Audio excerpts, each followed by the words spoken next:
ሰላም አለይኩም ወራህመቱላሂ ወበረካቱ። ውድና የተከበራችሁ ውድ ቻናሌ ቤተሰቦች እንዴት ናችሁ? እኔ ሰላም ነኝ አልሐምዱሊላህ። በያላችሁበት ያላ ሰላም እዝነት አይለያችሁ፣ እንደውም አላህ ሀገራችንን ሰላም ያደርግልን እያልኩኝ ዛሬ ደግሞ ደሴ የሚሄድ ለእናቷ ሰርፕራይዝ ነው የማሳያችሁ ማለት ነው።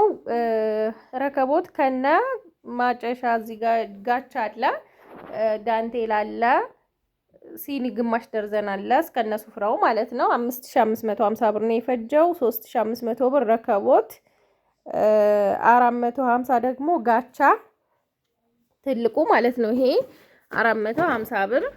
ከዛ 600 ብር ሲኒ ማነው 600 ብር ሱፍራ ከታች አለው። ሲኒ ደግሞ 700 ብር፣ ዳንቴል 300 ብር። እነዚህን እቃዎች ነው የገዛሁት ማለት ነው። 5550 ብር ነው የፈጀው።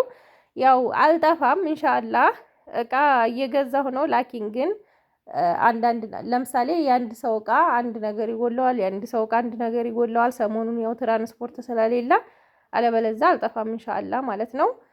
ይሄ 5500 ብር ሰርፕራይዝ ነው ማለት ነው። 5550 ብር ማለት ነው። አፍዋን 5550 ብር እና ይሄንን ይመስላል ማለት ነው። ንቅሳት ረከቦት በጣም ነው የሚያምረው ማሻአላህ። አንድ ነገር አጉድለውበታል እዚህ ጋር። ይሄ ሁለት ነበር እስከዛሬ የሚመጣው፣ አሁን አንድ አድርገውታል ማለት ነው። እና ሀባይብ አንድ ነገር ስትገዙ አንዱ ይጎላል ማለት ነው። ዛሬ ቪዲዮ ሰራለሁ ብዬ ያሰብኩት ብዙ እቃ ነበረኝ፣ ላኪን ኦቭን ምናምን ከመኪና ላይ ያልተራገፈ ሆኖ ትናንትና ጀምሮ እየጠበቅኩ ነው። ስራ መስራቱን አልተውኩም፣ እየሰራሁ ነው። አንዳንድ ነገር ደግሞ ልበላችሁ። አሁን ብዙ ልጆች እቃ ይሄንን እንፈልጋለን ትሉኝና አሰራሩ እንዴት ነው ትሉኛላችሁ። አሰራሩ እኔ የምሰራው እየታወቀ ነው። ብራችሁን ትልካላችሁ፣ በብራችሁ እቃችሁን እገዛለሁኝ። የዲካሜንና የትራንስፖርት ትከፍላላችሁ ማለት ነው። እኔ የምሰራው በቃ እንደዚህ ግልጽ የሆነ ነገር ነው። አንዳንድ ሰዎች ደግሞ ከራሳቸው ከሆነ አናተርፍም ይሏችኋል። ግን እቃውን እኮ የሚገዙት እኮ አብረን እኮ ነው የምንገዛው። ገዝተው ራሳቸው አስቀምጠው ይሁን በእናንተ ብር ይግዙ፣ እኔ የማውቀው ታሪክ የለኝም። ላኪን ግን የኔ የራሴ አሰራር እቃ ታዙኛላችሁ። የምታዙኝን እቃ ሂሳብ የማውቀው ስገዛ ነው። ሂሳብም ጻፊልን። አሁን አንዳንድ እህቶች በቃ ብዙ ሰዓት እናወራና ይሄን እንፈልጋለሁ ዋጋውን ንገሪንና እንላክ፣ ሂሳቡ እንደምሪልንና እንላክ የምትሉኝ ልጆች አላችሁ።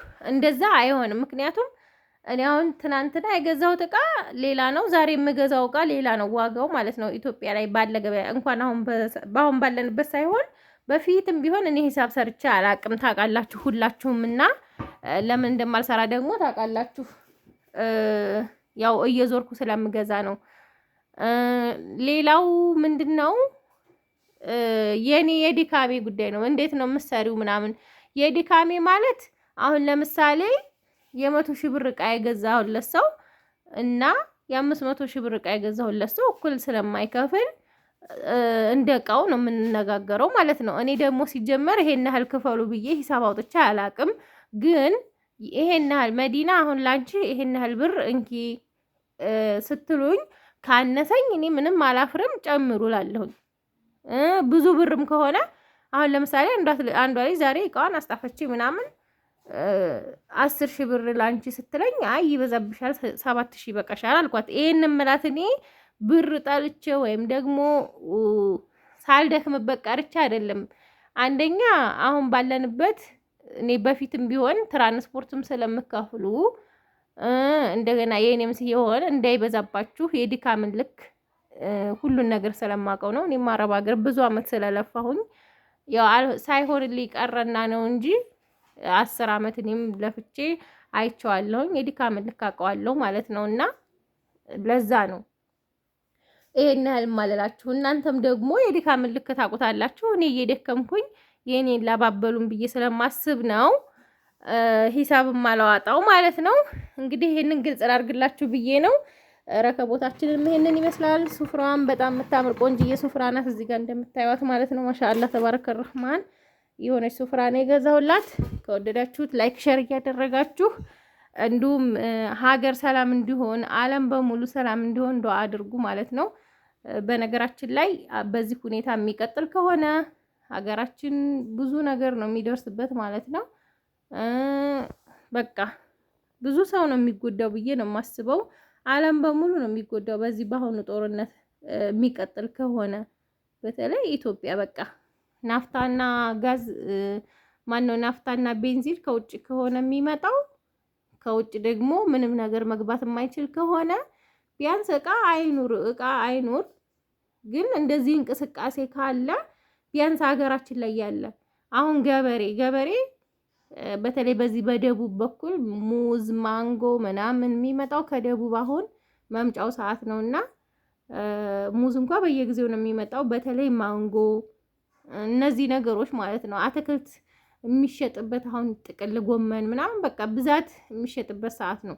የሚመጣው ደግሞ በመኪና ነው። እንኳን ከሩቅ ሀገር አይደለም እዚሁ ኮምቦልቻ ዙሪያ ውስጥ ይሄ ገደራ ምናምን የሚያመርቱት ካሮት ምናምን የሚመጣው አብዛኛውን ጊዜ እታች ወደ ሜዳው አካባቢ ከሆነ በባጃጅም በመኪናም ነውና የሚመጣው መምጣት አልቻለም ማለት ነው። ይሄ ሁሉ ነገር እና እያንዳንዱ ነገር ኪሳራ ነው የሚሆነው ከውጭ ሀገር የሚገባው ብቻ ሳይሆን ሀገርም ውስጥ ላለው ማለት ነው። እና ሀገራችን ሰላም እንዲሆን ዱአ አድርጉ፣ ዱአ እንደራረግ እላችኋለሁኝ። ሀባይብ ሰላም ሁኑልኝ።